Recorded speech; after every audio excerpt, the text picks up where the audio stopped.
Listen. Listen. DePauw is calling.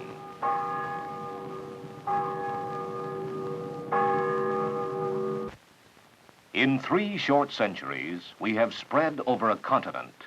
We have made ourselves a great nation. We have emerged as the leader of the free nations of the world.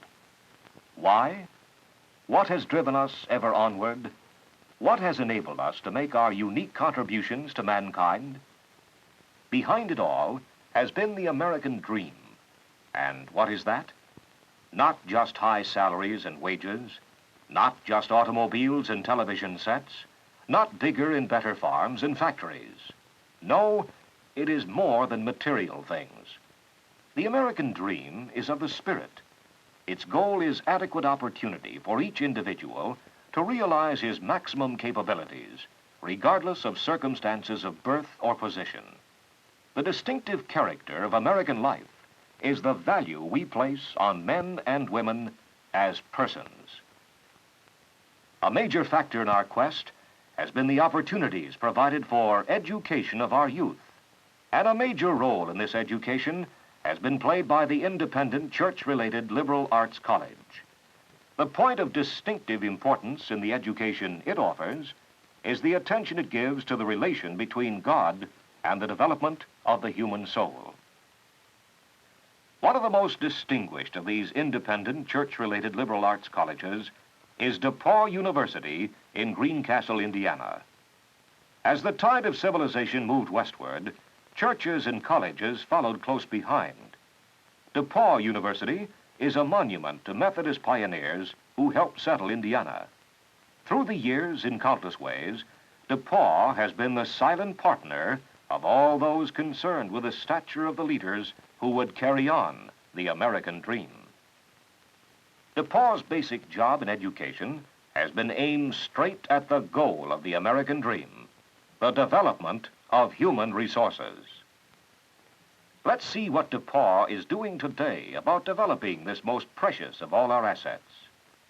This English seminar, led by Professor Emeritus Pence, involves 2 of the 3 basic requirements of a college or university: students, teachers, and a library. The slogan, DePauw for Great Teaching, has been recognized in academic circles for years. But this is more than a matter of assembling a group of professors with national reputations. They must also be skilled in the art of teaching and leading outside classroom and laboratory, as well as inside. From the beginning, DePauw has emphasized close personal relationships between teachers and students. A prized byproduct is lifelong friendships between students and faculty members. The hub in the Memorial Student Union has it all over the log of Mark Hopkins, with a student sitting on one end and the teacher on the other. Today, student and professor can have coffee or a Coke while they chat. Here, a political science professor is discussing the political situation with one of his students. Students early learn that the doors of faculty and staff homes are open to them. President and Mrs. Humbert take great pleasure in entertaining students, as they are doing here in the garden of their Greencastle home. Who cares if the wind is blowing?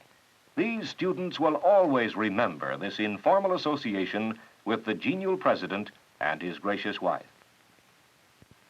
Classes small enough to assure maximum individual attention are basic in DePauw education. The size of faculty and of student body is tailored to assure this. A liberal arts college, DePauw is concerned with aiding its students to make a life as well as to make a living.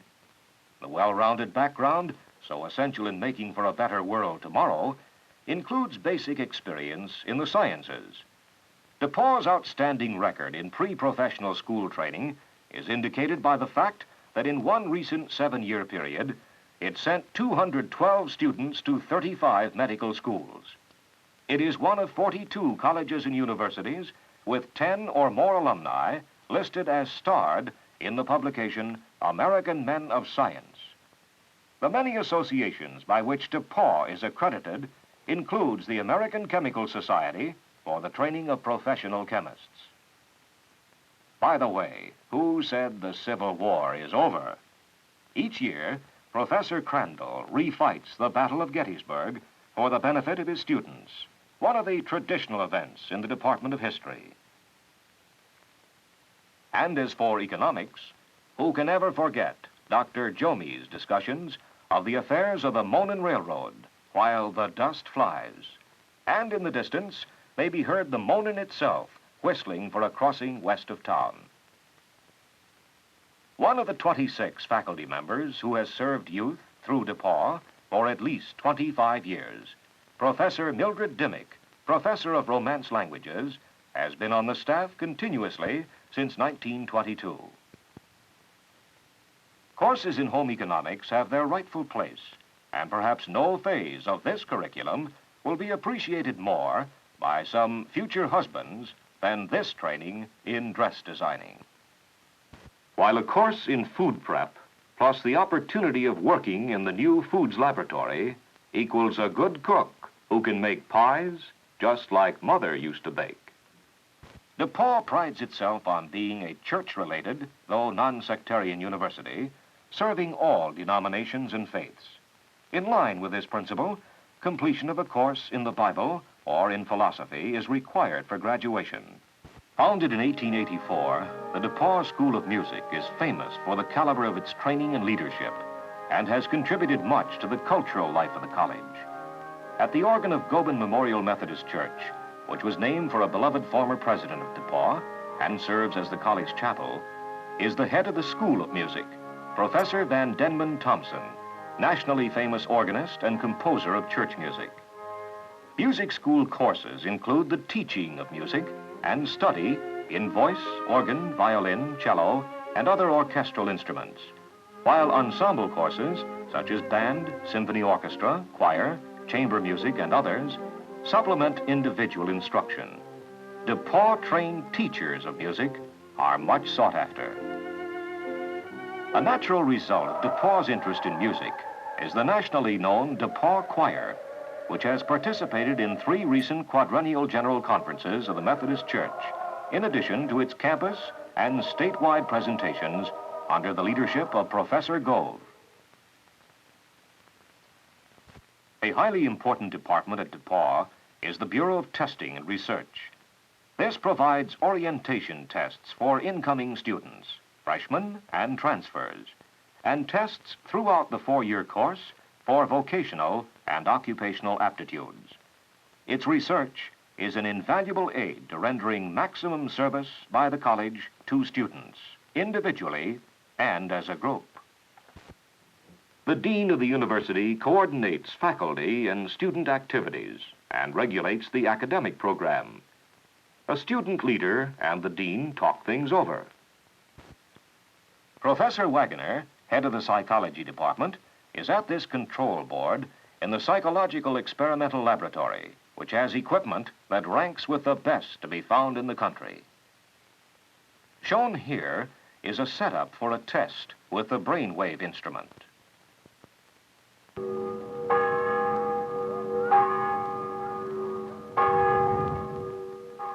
Examples of pre-professional training offered by DePauw are the arrangements for combining liberal arts and career training in cooperation with other outstanding institutions in such fields as engineering, nursing, radio, and teaching.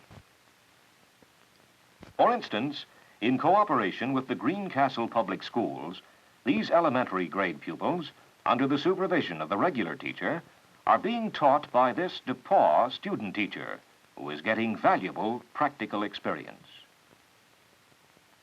The Voluntary Air Force ROTC at DePauw offers an opportunity to qualify for commissions as second lieutenants in the Air Force Reserve. This program helps develop leadership of a special type that is critically needed in these uncertain times. Although the admissions staff often counsels at high schools and at homes, prospective students are urged to visit the campus.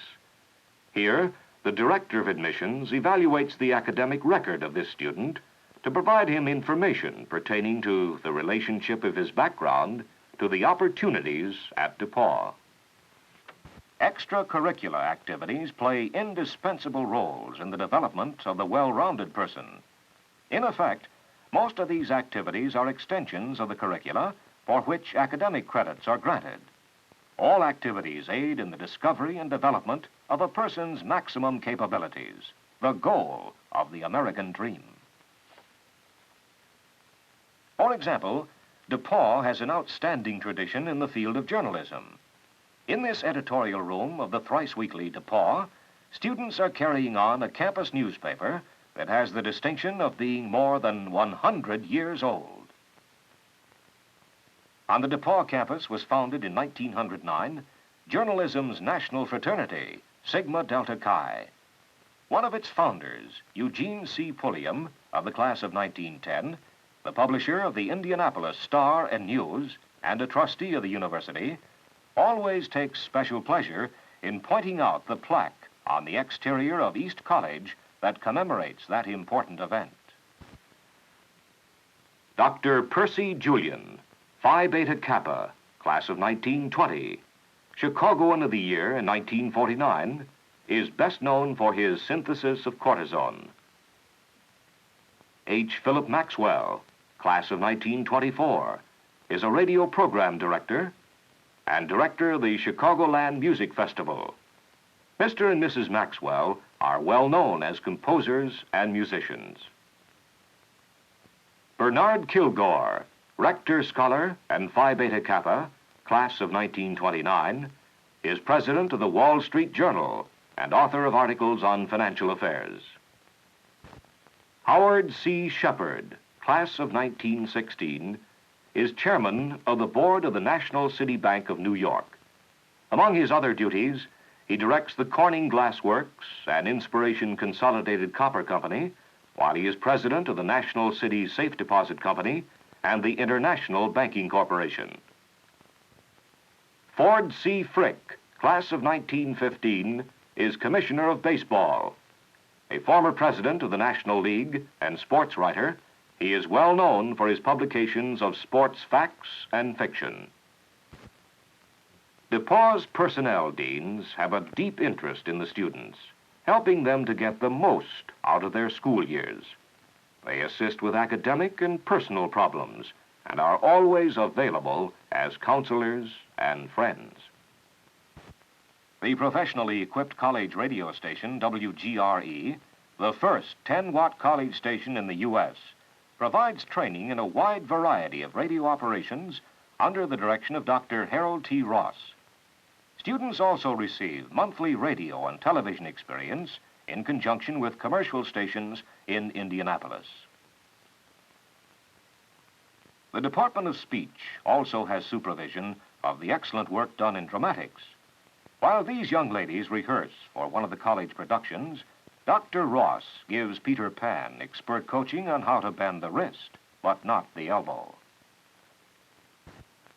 This outdoor art class finds on the campus many inviting subjects to sketch and paint under the friendly and inspiring suggestions of an accomplished instructor. There are many traditions. Students still meet at the boulder and around the all-wise owl.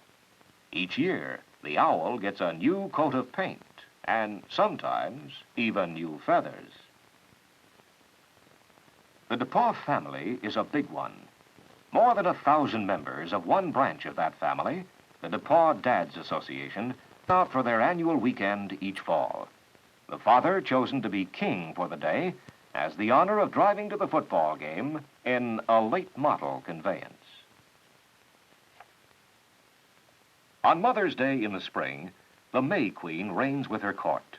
Maypole dances and the daisy chain are among the features of this always memorable and colorful event. Of course, plenty of dads attend too. And remember the capping ceremony. Those being capped are the junior girls voted by seniors as having excelled in respect to scholarship, leadership, and participation in college activities. Teas are traditional at DePauw. At these cultural affairs, men students seem to enjoy the company somewhat more than the beverage.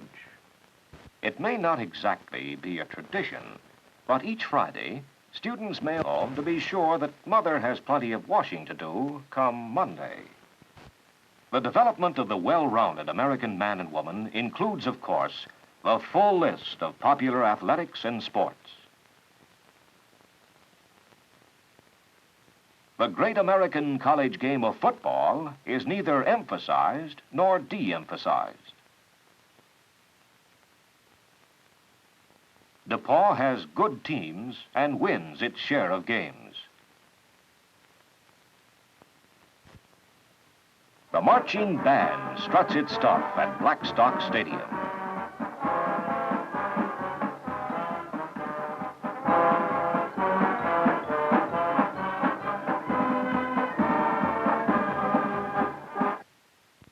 And the traditional Old Gold Day Queen is crowned, then loses it in exchange for a kiss.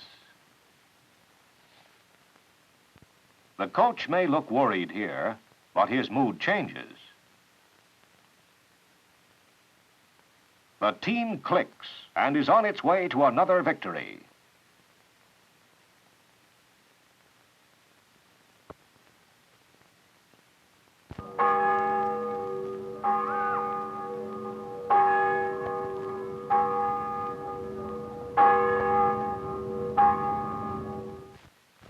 They aren't the New York Yankees, but it's good baseball. The boys wearing old gold do all right in the field and at bat. In the spring, those interested in track have their work cut out for them. And in winter, basketball is the favorite sport. Everybody gets into sports and athletics in one way or another through the seasonal intramural programs. Meanwhile, the girls have sports programs too. As with the men, all sports and athletics are carefully supervised and coached. Both team and individual sports, such as archery, are included. Health and housing are matters of major concern at DePauw. At O'Hare House, the health center, the university physician and his staff hold forth, ready to cope with any ailment, from a splinter to measles. The staff of the Dean of Students also works closely with all campus organizations. Here, plans are made for a student handbook. The 6 college dormitories include Mason Hall and 3 given by the Rector family. Rector and Lucy Rowland Halls for women and Longden Hall for men. This resident of Longden Hall is learning that it takes 2 to prepare for a date as well as 2 to make a date. 23 sorority and fraternity houses also provide outstanding living and social accommodations and are the centers of the fraternal life that has long been a great DePauw tradition. This is the home of Kappa Alpha Theta, the first Greek letter sorority in the United States. It was founded at DePauw in 1870. The chapel services held each Wednesday and Friday are voluntary, and their programs are varied. The aim of the Wednesday service is to provide opportunity for worship in an environment that is spiritually satisfying and intellectually stimulating. The Friday program includes addresses by national leaders in a great variety of fields, student and staff participation in the areas of music and speech, and other vital interests. Here we find Dr. Hickson busy scheduling some of the many prominent individuals who will be part of these Friday programs on the DePauw campus, such as Cornelia Otis Skinner and General Dickelman, Irwin D. Canham, editor of the Christian Science Monitor, Nathan Milstein, violinist. Those are a few highlights of the job DePauw is doing. Fine as it is, DePauw has great ongoing plans for the future, not to be bigger or more luxurious, but to be ever better, and to continue to train its students so they will be prepared to meet the challenging responsibilities and opportunities for service in the future. No visit to DePauw would be complete without a call on its president, Dr. Russell Humbert. It is my personal pleasure as president of DePauw University to become acquainted with that most important part of our family. I mean the student body.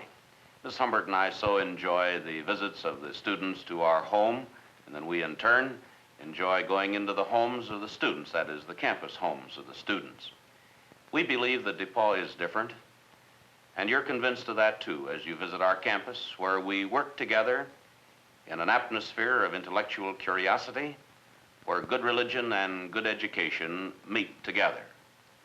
We also believe that DePauw is large enough to be cosmopolitan, and it's small enough to be friendly. There are many scenes on this campus that you too will enjoy as you come with your young people to engage in one of the great enterprises of all of life, to be prepared to live in a free society. Yes, DePauw has done a job, and it strives to do a better one in its task of developing human resources, a mission of supreme importance to every citizen in the land. Each year, graduates go out from DePauw to take their part in supplying the type of leadership the home, the church, the community, and the nation so urgently need. And so,